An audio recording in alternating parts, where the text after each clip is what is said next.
Hello engineers, मैं engineer Vijay Kumar स्वागत करता हूं सिविल गुरुजी प्रयागराज के यूट्यूब चैनल में। तो जैसा आप देख रहे होंगे कि हम लोग साइट पर आए हुए हैं और इस समय ये हमारे साथ छठे बैच के ट्रेनी लोग हैं।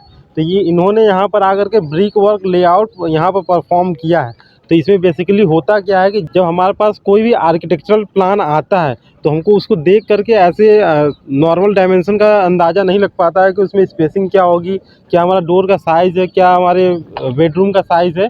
तो अगर एक नॉन टेक्निकल पर्सन उसको देखता है तो उसको जो है उसके डायमेंशन के बारे में, उस स्पेसिंग के बारे में उसको जो है क्लियर नहीं हो पाता है।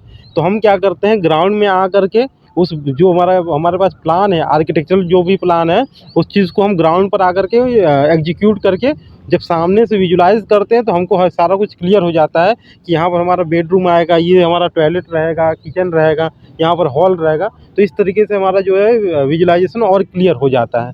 तो यहाँ पर जो है हमारे छठे बैच के ट्रेनी लोग हैं और इन लोगों का 2 महीने का ट्रेनिंग पूरा कंप्लीट हो गया है। तो और ये इन लोगों ने पूरा एस्टिमेशन सर्वे, क्वांटिटी सर्वे, बीबीएस बिलिंग ये सारा जो है कंप्लीट कर लिया है। तो मैं एक-एक करके इन ट्रेनी लोगों से जानना चाहूँगा कि इनका 2 महीने का कैसा जर्नी था, इन्होंने कैसा सिविल गुरुजी में आकर के फ़ील किया, सारा कुछ इन्होंने सीखा कि नहीं सीखा। अब इस चीज़ को जा कर के फील्ड में इसको एग्जीक्यूट करवा पाएँगे कि नहीं करवा पाएँगे, मैं एक-एक करके अपने ट्रेनी लोगों से पूछूँगा। जैसा आप देख सकते हैं कि ये मेरे पास आर्किटेक्चरल प्लान है।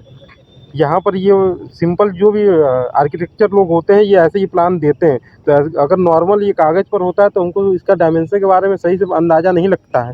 तो हम क्या करते हैं कि इसको ग्राउंड में आकर के एग्जीक्यूट करते हैं। तो इससे हमको ये अंदाज़ा लग जाता है कि हमारा जो डोर का साइज़ अगर 3 फीट, साढ़े 3 फीट है, तो स्पेसिंग देख कर के हमको पता चल जाता है। अगर यहाँ पर मान लीजिए आपको मेसनरी वर्क करना होता, तो आपको पता होता है कि 100 mm वॉल किधर है, 200 mm वॉल किधर है, तो उसी के हिसाब से मिस्त्री को भी एक डायरेक्शन पता रहता है। नहीं तो ऐसा होता है कि जहाँ पर डोर का स्पेस खुला हुआ है, वहीं पर वॉल खड़ा कर दिया, तो इस तरीके से बाद में तोड़ना पड़ेगा उस चीज़ को। तो इसलिए हम पहले ही से हम जब ऐसा एग्जीक्यूट कर लेते हैं अपना जो भी प्लान है, तो उससे हमें अंदाज़ा रहता है कि कहाँ पर किस साइज़ का डोर विंडो आने वाला है। और इससे क्या होगा, क्लाइंट अच्छा फ़ील भी करता है। इन लोगों का 2 महीने का ट्रेनिंग जो है कंप्लीट हो गया है सिविल गुरुजी प्रयागराज। तो मैं इन लोग से एक-एक करके पूछूँगा कि इन लोग का 2 महीने का जर्नी कैसा रहा। इन्होंने पूरा estimation, quantity survey, billing, BBS सारा कुछ कंप्लीट इन्होंने प्रैक्टिकल नॉलेज सीख लिया है। तो चलिए मैं शुरू करता हूँ। ये हमारे साथ हैं शिवम पांडे जी। सर बताइए कैसा आपको फ़ील हो रहा है ये 2 महीना का पूरा ट्रेनिंग कंप्लीट करके? हेलो इंजीनियर्स, मेरा नाम है शिवम पांडे। मैं उत्तर प्रदेश के भदोही डिस्ट्रिक्ट से बिलोंग करता हूँ। हमारा 2 महीने का ट्रेनिंग बहुत अच्छा गया। पहले हम लोग क्या था, कॉलेज में थे तो हम लोग को नॉलेज नहीं था कैसे बीबीएस फाइंड करते हैं, एस्टिमेशन नहीं बताया गया। और जो एक्चुअल में एस्टिमेशन कैसे फाइंड करते हैं वो हम लोग को कॉलेज में नहीं सिखाया जाता। वहाँ पे अलग सिखाया जाता है, जैसे लोड बेयरिंग स्ट्रक्चर, वो सब लॉन्ग वाल, शॉर्ट वाल, वो सब जो सब थ्योरेटिकल होता है सर, वो सब यूज़ भी नहीं है आज के समय में कंस्ट्रक्शन में। अच्छा। और यहाँ पे आगे जो एक्चुअल यूज़ है कंस्ट्रक्शन में कि कैसे एस्टिमेशन करते हैं, फिर उसका हम कैसे क्वांटिटी निकाल के, जैसे हमें टेंडर वेंडर लेना है, टेंडर लेना है कॉन्ट्रैक्ट बेसिस पे, तो कैसे हम उसको ले सकते हैं एस्टिमेशन के थ्रू। या हमें जैसे हमारा एक्सपेंडिचर हो गया, ज़्यादा खर्चा हो रहा है, तो हम उसको कैसे कम कर सकते हैं अपने।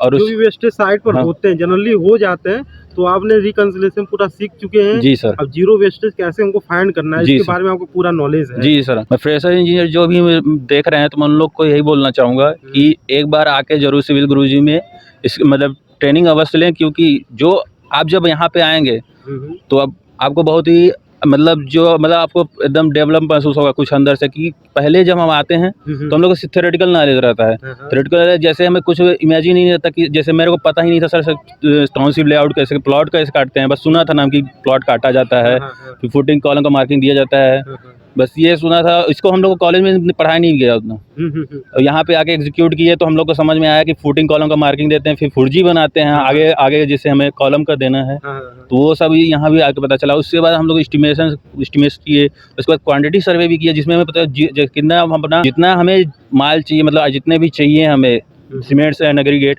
जितना उतना साइड पे प्रोवाइड हो, उससे ज़्यादा एक्स्ट्रा प्रोवाइड ना हो, उस वेस्टेज कम हो। उसके बाद हम लोग सर्वेइंग भी किया, profile surveying, contour surveying, height of instrument, सब कुछ आपने कर लिया। जी सर। आपको अंदर फील आ रहा है कि आप एक सिविल इंजीनियर? जी सर, मैं फील आ रहा है कि एक सिविल इंजीनियर है। अब हम लोग साइड पे जाएंगे तो ये काम कर लेंगे जो हम लोग को मतलब एग्जीक्यूट कर लेंगे काम। जैसे मेरे को ज़्यादा मेरे को जाना है एस्टिमेशन और एस्टिमेशन वाले में, अच्छा अच्छा। एस्टिमेशन या फिर BBS में मेरे को जाना है। बिल्कुल बिल्कुल आप जाएंगे। जिस हिसाब से आपने काम किया, वर्क किया है, वो मेहनत रंग जरूर लाएगी आपकी। ये हमारे साथ अजीत जी हैं, ये बताएंगे, थोड़ा अपने बारे में बताएंगे, फिर बताएंगे इनका 2 महीने का पूरा कंप्लीट जर्नी कैसा रहा है सिविल गुरुजी में। सर मेरा नाम अजीत कुमार कुशवाहा है। मैं यूपी के देवरिया ज़िले से रहने वाला हूँ। जैसे हम लोग कॉलेज में डिप्लोमा जब करते थे तो वहाँ पे कोई प्रैक्टिकल नहीं कराया जाता था, केवल थ्योरी कराया जाता था। उससे कुछ समझ में नहीं आता था। सिविल गुरुजी में आने के बाद यहाँ जैसे थ्योरी के साथ साथ प्रैक्टिकल भी कराया जाता है, उसके बाद से फील्ड में ला कर दिखाया जाता है कि कैसे प्रैक्टिकल होते हैं, तो उस चीज़ को हम लोग को अच्छे से समझ में आता है। जैसे हम लोगों ने लेआउट किया, लेआउट करने के बाद से ट्रांसशिप लेआउट किया, उसके बाद से हम लोग रोड का भी किया। BBS में भी हम लोग को बार बेंडिंग शेड्यूल सिखाया गया, तो बहुत अच्छा लग रहा है। और ये लग रहा है कि हम लोग की साइट पे जाने के बाद काम कराने में अंदर से अब लग रहा है कि इंजीनियरिंग की फील आ रहा है। किसी प्रकार का अब दिक्कत नहीं, अब कोई दिक्कत नहीं हो रहा है। तो ओवरऑल पूरा आपका जर्नी अच्छा ही रहा है। बहुत अच्छा रहा सर। तो जो भी एक्सपीरियंस इंजीनियर है, जो भी फ्रेशर इंजीनियर है, उनके लिए आपका क्या कहना है? उनके लिए कहना है कि वो सिविल गुरुजी में आके एक बार ट्रेनिंग ले और इसका ट्रेनिंग का देखे कि क्या महत्व है। अच्छा अच्छा। और ये बताइए कि जो डेली प्रेजेंटेशन होता है उससे कुछ फायदा हुआ है कि नहीं? उससे सर बहुत फायदा होता है, क्योंकि जो आदमी के अंदर झिझक होता है, क्योंकि आदमी जैसे जानता तो सब कुछ है लेकिन बोलने में दिक्कत होता है। हाँ, जैसे याद तो रहता है, हमको मान लो बैठे हैं तो हमको याद है, लेकिन जब सामने बोलना होता है तो वहाँ दिक्कत होता है। तो इसलिए प्रेजेंटेशन कराया जाता है और उसमें बहुत अच्छा चीज़ है, इसको डेली करना चाहिए, हर एक विद्यार्थी को डेली करना चाहिए ना। बहुत बढ़िया है। जैसा व्यूअर्स आपने देखा कि ये हमारे छठे बैच के ट्रेनिंग लोग थे और इन लोग का जो है यहीं पर सलूर शुक्ला मार्केट में प्रयागराज में जो है सिविल गुरुजी का ब्रांच है। ऐसे कई सारे ब्रांच हमारे हैं, जैसे MP के भोपाल में है, UP के लखनऊ में भी है, पटना में है, ऐसे 17 जगह हमारी पूरी ब्रांचेस है। अगर आप भी ऐसी प्रैक्टिकल ट्रेनिंग करना चाहते हैं तो आप हमें सीधे कॉन्टेक्ट कर सकते हैं 9616 16 15 14 पर। जय हिंद।